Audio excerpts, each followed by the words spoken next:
আসসালামু আলাইকুম। আমি সাবরিনা টেকনিক্যাল ট্রেনিং সেন্টারের একজন প্রশিক্ষক। আমি আজকে হাজির হয়েছি আরেকটি নতুন পোশাক নিয়ে। আমাদের আজকে পোশাকের নাম প্যান্ট কাটিং পায়জামা। প্যান্ট কাটিং পায়জামা তৈরি করতে মাপ লাগবে তিনটি। একটা হচ্ছে লম্বার মাপ, 2 নাম্বার হিপের মাপ, 3 নাম্বার ঘেরের মাপ। আমি আমার ইচ্ছা অনুযায়ী 3টা মাপ এখানে লিখে রেখেছি। কাস্টমারের ইচ্ছা অনুযায়ী আমাদের প্রথম কাজ হবে এই মাপগুলো নিতে হবে। আমাদের মাপ নেওয়া শেষ হয়ে গেলে তারপরে আমরা চিত্র তৈরি করবো। লম্বার মাপ নিতে হবে নাভি থেকে শুরু করে পায়ের পাতা পর্যন্ত। হিপের মাপ নিতে হবে কোমরের নিচে মাংস বৃদ্ধি জায়গা বরাবর ফিতা রেখে। ফিতার ভিতরে 4 আঙ্গুল রেখে একটু 3 বা 4 ইঞ্চি লুজ করে। ঘের মাপ নিতে হবে পায়ের পাতার কাছে ফিতা রেখে একটু ফিটিং করে। তারপরে আমরা চিত্র তৈরি করবো। কাপড়ের চওড়া ও লম্বার কোণা থেকে স্কেলটা নিচের দিকে রেখে 2 ইঞ্চিতে চিহ্ন করবো। 2 ইঞ্চি বাদ দিয়ে 11 ইঞ্চিতে চিহ্ন করবো, 30 ইঞ্চিতে চিহ্ন করবো আর 33 ইঞ্চিতে চিহ্ন করবো। আমরা স্কেল তুলে লিখবো 2 ইঞ্চি, তারপর 11 ইঞ্চি, তারপরে হচ্ছে 30 ইঞ্চি, তারপরে 33 ইঞ্চি। 2 থেকে ডান পাশে স্কেল রেখে সোজা দাগ টানতে হবে 11 ইঞ্চি পর্যন্ত। 11 থেকে ডান পাশে স্কেল রেখে দাগ টানতে হবে 13 ইঞ্চি পর্যন্ত। স্কেলটা না তুলে এই দাগের উপরে 11 ইঞ্চিতে চিহ্ন করতে হবে। আমরা দাগের মাথায় লিখে রাখলাম 13 আর যেখানে চিহ্ন করেছি সেখানে লিখে রাখলাম 11। সাধারণ যে সালোয়ারগুলো আমরা শিখেছি সেই সালোয়ার ছাড়া আজকের পোশাকটা একটু ভিন্ন হবে। আমাদের প্রথম কাজ হবে আমরা ঘের লাইন থেকে একটা সোজা দাগ টানবো। এটা আনুমানিক হবে আমার ইচ্ছা মতো। নেক লাইন থেকে আমরা একটা দাগ টানবো। এটা হচ্ছে আনুমানিক হবে আমার ইচ্ছা মতো।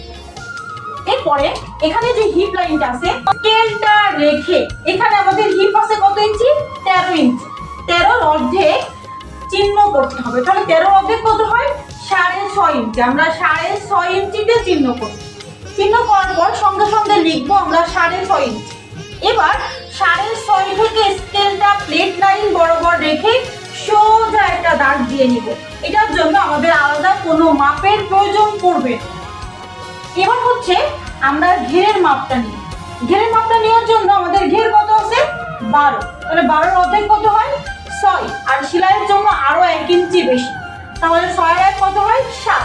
এবার 7-এর অর্ধেক এই দাগের এক পাশে হবে অর্ধেক আর আরেক অর্ধেক হবে দাগের এই পাশে।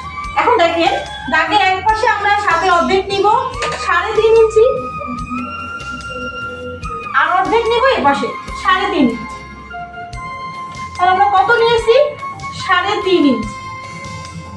এই পাশেও নিয়েছি 3.5 ইঞ্চি। এবার আমরা এই 3.5 ইঞ্চি আর উপরের 11 ইঞ্চিকে এইভাবে ধরে যোগ করে দিই। তারপরে এই 3.5 ইঞ্চি আর 13 ইঞ্চিকে এইভাবে ধরে আমরা যোগ করে দিই।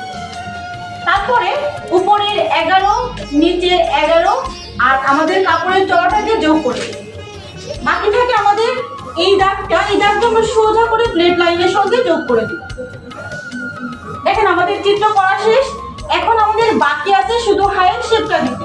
আমরা সুন্দর করে চাঁদ যেমন বাঁকা এরকম ভাবে আমাদের এই হাইয়ের শেপটাকে দিয়ে দিই। আমাদের হাইয়ের শেপ দেওয়া শেষ। এখন নতুন করে আমরা পোশাকের নামগুলা শিখব। শুরু থেকে নিচের দিকে 2 ইঞ্চি ফাঁকা ঘরের নাম রাবার ঘর। আমরা লিখে রাখি রাবার ঘর। 2 থেকে 11 ইঞ্চি হচ্ছে হাই, আমরা লিখে রাখি হাই। 2 থেকে 33 ইঞ্চি হচ্ছে লম্বা, আমরা লিখে রাখলাম লম্বা।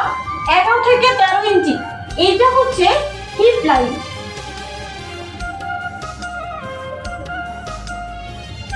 আর 30 থেকে এই যে ডান পাশে, এখান থেকে ডান পাশে 8.5 আর এখান থেকে ডান পাশে 3.5, এই দাগটার নাম হচ্ছে ঘের লাইন। আর এটা হচ্ছে প্লেট লাইন।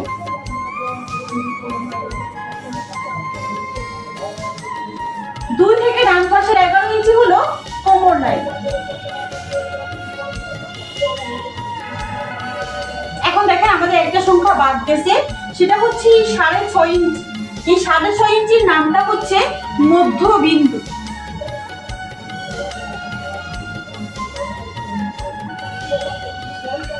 এখন আমরা সূত্র শিখব। শুরু থেকে নিচের দিকে 2 ইঞ্চি। এই রাবার ঘরটা সবার জন্য 2 ইঞ্চি হবে। 2 থেকে 11 ইঞ্চি এই হাইটা হিপের মাপের 3 ভাগের 1 ভাগ হবে। আমাদের হিপ কত ছিল? 33। 33 কে 3টা ভাগ করলে 3, 11, 33। এই জন্য আমাদের হাইটা হয়েছে 33। তারপরে 2 থেকে 33 ইঞ্চি লম্বা আমরা লম্বার মাপ নিয়েছি 30 আর এখানে নিয়েছি 33, লম্বার মাপ থেকে 3 ইঞ্চি বেশি। এই 3 ইঞ্চিটা আমরা প্লেট ভেঙে সেলাই দিব, আমাদের প্লেটটা এরকম চওড়া হবে। এবার হচ্ছে কোমর লাইন। কোমর লাইনটা আমাদের হাই যা থাকবে তার সমান। হাই আছে 11, আমাদের কোমর লাইনটাও হবে 11। এবার আসি হিপ লাইন। হিপ লাইনটা হবে কোমর লাইন থেকে 2 ইঞ্চি বেশি। আমাদের কোমর লাইন আছে 11, 11 সঙ্গে 2 ইঞ্চি যোগ করলে হয় 13, আমাদের হিপ লাইনটা হয়েছে 13। এবার আসি এই মধ্যবিন্দুটা। মধ্যবিন্দুটা আমাদের হিপ লাইন যা থাকবে তার অর্ধেক নিতে হবে। আমাদের হিপ লাইন আছে 13, তাহলে 13 অর্ধেক কত হয়? 12.5 ইঞ্চি। এই যে সরি 6.5 ইঞ্চি, এই জন্য আমাদের 13 অর্ধেক হয়েছে 6.5। এবার ঘের আর প্লেট, এই ঘের আর প্লেটটা আমরা ঘেরের মাপ যা নিব তার অর্ধেক, আর সেলাই করার জন্য 1 ইঞ্চি বেশি। আমাদের ঘেরের মাপ কত আছে? 12, তাহলে 12 অর্ধেক 6, আর সেলাইয়ের জন্য 1 ইঞ্চি বেশি হলে হয় 7। সেই 7টাকে আমরা এই দাগের ডান পাশে নিয়েছি 3.5 আর দাগের বাম পাশে নিয়েছি 3.5। ঠিক একই রকম ভাবে প্লেট লাইনটাও ডান পাশে 3.5 আবার বাম পাশে 3.5। এখন দেখেন আমরা আমাদের যে মাপগুলো নিয়েছি মাপগুলোকে একটু পাল্টে দিয়ে দেখব যে আমাদের চিত্রটা হচ্ছে কি না। এখন ধরেন আমরা লম্বার মাপ নিব 40 ইঞ্চি আর হিপের মাপ নিব ধরেন 39 ইঞ্চি, আর আমাদের ঘেরের মাপ নিলাম ধরেন 14 ইঞ্চি। এই তিনটা মাপে আমরা আমাদের পোশাকটা তৈরি করব। প্রথম হচ্ছে রাবার ঘর, সবার জন্য 2 ইঞ্চি। এবার হাইটা হবে হিপের মাপে, মাপ কত আছে? 39। তাহলে 39কে যদি আমরা 3টা ভাগ করি তাহলে কত হয়? 3, 13, 39। তাহলে আমাদের হিপটা কত হবে? 13। এবার আছে লম্বা। লম্বাটা আমাদের লম্বার মাপ যা থাকবে, লম্বার মাপ কত আছে? 40, তার থেকে 3 ইঞ্চি বেশি, কত হলো? 43। এবার আসে কোমর লাইন। কোমর লাইন কত হবে? হাই যা থাকবে তার সমান। হাই কত আছে? 13, তাহলে আমাদের কোমর লাইন কত হবে? 13। এবার আসে হিপ লাইন। হিপ লাইনটা হবে কোমর লাইন থেকে 2 ইঞ্চি বেশি, তাহলে 13 থেকে 2 ইঞ্চি বাড়ালে কত হয়? 15। এবার আমরা এই মধ্যবিন্দুটা বের করব 15 অর্ধেক। তাহলে 15 অর্ধেক কত হয়? 7.5 ইঞ্চি। 15 অর্ধেক হবে 7.5 ইঞ্চি। এরপর আসি ঘের আর প্লেট। এই ঘের আর প্লেটটা হবে ঘেরের মাপের অর্ধেক, তাহলে 7 আর 14 অর্ধেক হয় 7, আর সেলাইয়ের জন্য 1 ইঞ্চি বাড়ালে হয় 8। মানে 8কে আবার অর্ধেক করব, অর্ধেক করে হয় 4। একবার ডান পাশে হবে 4 আর একবার বাম পাশে হবে 4। ঠিক একই রকম ভাবে এখানে প্লেট লাইনটাও 4 আর 4 হবে। দেখেন এবার আমরা কাপড়টা কাটবো কিভাবে। কাপড়টা কাটার জন্য আমরা এখান থেকে কাটিং শুরু করব। এই যে এখান থেকে কাটতে কাটতে আমরা হিপের কাছে চলে গেলাম। এবার হিপের এখান থেকে কাটতে কাটতে হাই দিয়ে রাবার ঘর। এবার রাবার ঘরের এখান থেকে কাটতে কাটতে এই কোণায়, এরপর এখান থেকে কাটতে কাটতে এই শেপ দিয়ে কেটে আমরা আবারও ঘেরের কাছে চলে আসলাম। সাধারণ যে সালোয়ারগুলো আমরা শিখেছি লম্বার অংশ কিন্তু কাটতে হয় না, আর আজকে প্যান্ট কাটিং পায়জামার এই লম্বার অংশটা কাটতে হবে। ভাঁজ হবে 2টা, পাট হবে 4টা। কাটার পর এখান থেকে পিস বের হবে 4টা, সেটাকে সেলাই করার পরে 2টা পিসে রূপান্তর করতে হবে। তাহলে দেখেন আমরা ভাঁজটা লিখি, 2 ভাঁজে 4 পাটে 4 পিস। এখন আমরা পোশাকটা কাটবো, পোশাকটা কেটে সেলাই করব। পোশাক কাটার জন্য আমরা একটা কাপড় নিচ্ছি। এইটা হচ্ছে আমাদের কাপড়, এইটা কাপড়ের চওড়ার অংশ আর এইটা হচ্ছে কাপড়ের লম্বার অংশ।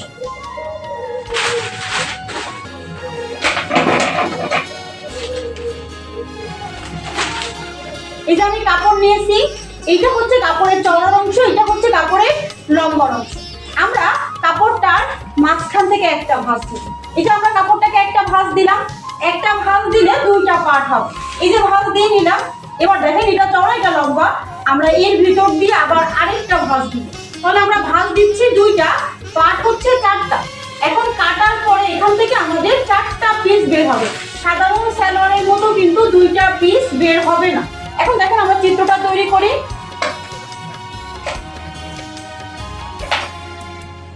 আমরা কাপড়ের চওড়া ও লম্বার কোণা থেকে ফিতাটা রাখলাম।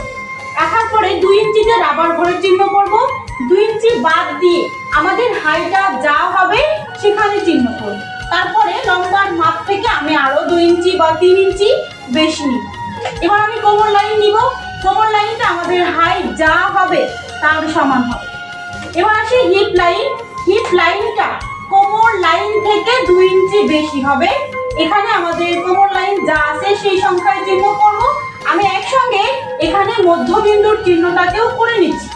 এবার দেখেন আমি আগে উপরটা কমপ্লিট করে তারপরে নিচে যাব।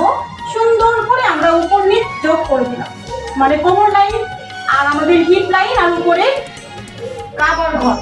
এবার আমরা এখান থেকে সোজা করে একটা দাগ দিয়ে দিব নিচ পর্যন্ত। এরপরে আমাদের যে ঘের লাইনটা ছিল সেটা আমার ইচ্ছা মতো একটা দাগ দিয়ে দিলাম। আপনারা অনুমান করে দাগটা দিয়ে নেবেন। এরপরে আমরা যে ঘেরের মাপটা নিব সেটা একবার এখান থেকে ডান পাশে নিব আর একবার বাম পাশে। এবার আমরা এটাকে যোগ করে দিব।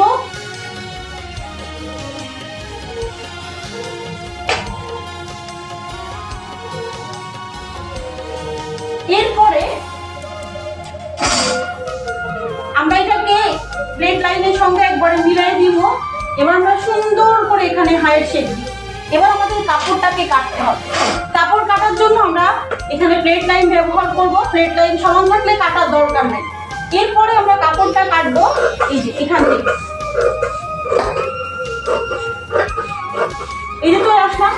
এরপর হাইয়ের শেপ দিয়ে কাপড়টা কাটতে কাটতে সোজা একদম রাবার ঘর পর্যন্ত চলে যাবে। আমাদের রাবার ঘরের উপর অংশটা সমান আছে, কাটার দরকার নাই। এবার আমাদের হিসাব অনুযায়ী কাপড়টা কাটতে হচ্ছে নিচ থেকে। আমরা এই সাইড থেকে কাপড়টা কেটে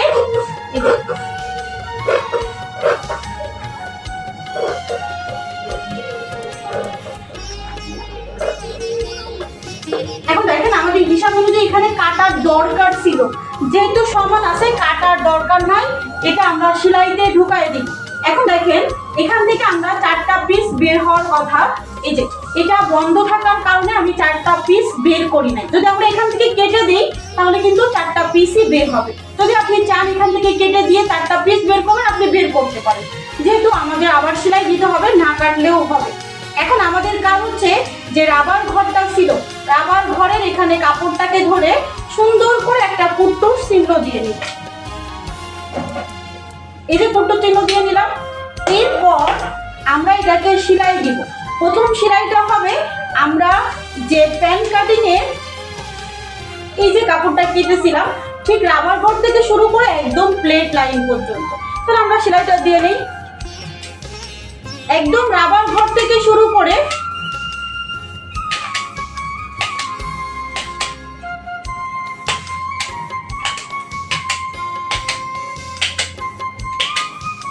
রাবার ঘর থেকে শুরু করে প্লেট লাইন পর্যন্ত সেলাই দেওয়ার পরে দেখেন এখানে আমাদের যেটা বন্ধ খোলা ছিল সেই খোলা অংশটা এখন বন্ধ হয়ে একটা পিস হয়ে গেছে। একই রকম ভাবে আমাদের পায়ের আরেকটা পার্ট আছে, সেই পার্টটাকে আমরা সেলাই দিব। সেলাই দেওয়ার সময় খেয়াল করতে হবে সেলাইটা যেন উল্টা পাশে হয়। সেলাইটা হবে রাবার ঘর থেকে শুরু করে একদম প্লেট লাইন পর্যন্ত। রাবার ঘর থেকে শুরু করে একদম প্লেট লাইন পর্যন্ত।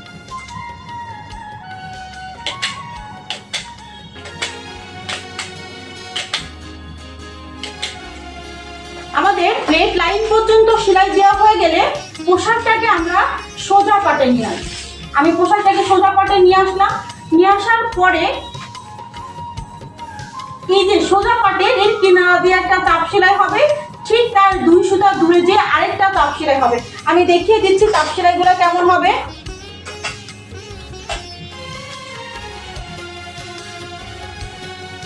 একদম কিনারা দিয়ে একটা সেলাই হবে, ঠিক তার 2 সুতা দূরে যে আরেকটা সেলাই হবে।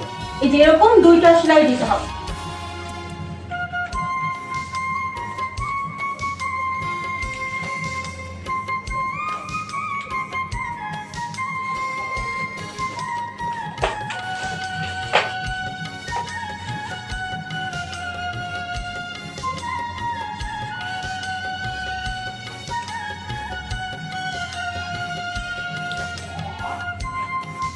যে আমি দুইটা দাগ দিয়েছি দেখা যাচ্ছে। এভাবে আমরা সেলাই দিব। সেলাইটা দেওয়ার পরে এখন আমরা প্লেট লাইন সেলাই দিব। প্লেট লাইন সেলাই দেওয়ার সময় প্রথম কাপড়টাকে চিকন করে একটা কিনারা ভাঁজ দিতে হবে। তারপরে আমরা যে 3 ইঞ্চি কাপড়টা বেশি নিয়েছিলাম সেই কাপড়ের উপর আবার আরেকটা ভাঁজ হবে, যে দুইটা ভাঁজ দিয়ে এটাকে আমরা সুন্দর করে সেলাই দিব। আমাদের প্লেট লাইন সেলাই দেওয়া শেষ। এবার আমরা আবারও আমাদের আরেকটা যে পার্ট আছে সেই পার্টটাকে সোজা পাটে নিয়ে আসবো। এই যে আমি সোজা পাটে নিয়ে আসলাম। সোজা পাটে নিয়ে আসার পরে একই রকম ভাবে এখানে কাপড়ের কিনারা দিয়ে একটা চাপ সেলাই বসবে, ঠিক তার 2 সুতা দূরে দিয়ে আরেকটা চাপ সেলাই বসবে। একই রকম ভাবে দিতে হবে, আমি এটাতে আর দিলাম না। এবার আমরা প্লেট লাইনটাকে প্রথম চিকন করে একটা ভাঁজ দিব। তারপর এটার উপর আমরা আবার আরেকটা ভাঁজ দিব। মোট আমরা 2টা ভাঁজ দিয়ে আমাদের প্লেট লাইনটাকে সেলাই দিয়ে নিব।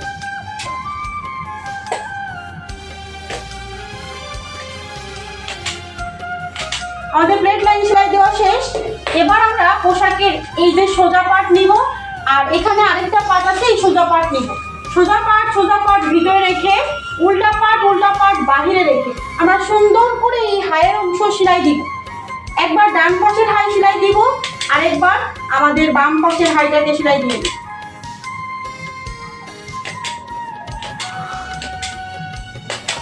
ডান পাশের হাই সেলাই দেওয়া শেষ। এবার আমরা বাম পাশের হাইটাকে সেলাই দিব।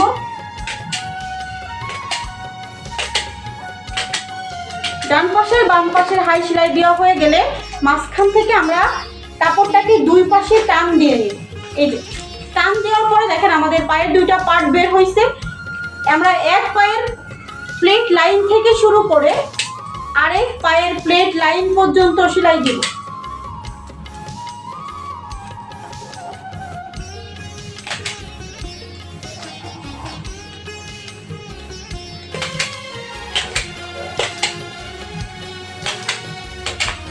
এক পায়ের প্লেট লাইন থেকে আমরা আরেক পায়ের প্লেট লাইন পর্যন্ত সেলাই দিয়ে দিলাম। এরপরে সবার শেষে হচ্ছে রাবার ঘর করতে হবে। দেখেন এখানে কুট্টুর চিহ্ন দেখা যাচ্ছে। কুট্টুর চিহ্ন দেওয়া 2 ইঞ্চি কাপড়টাকে আমরা প্রথমে ভেঙে দিই।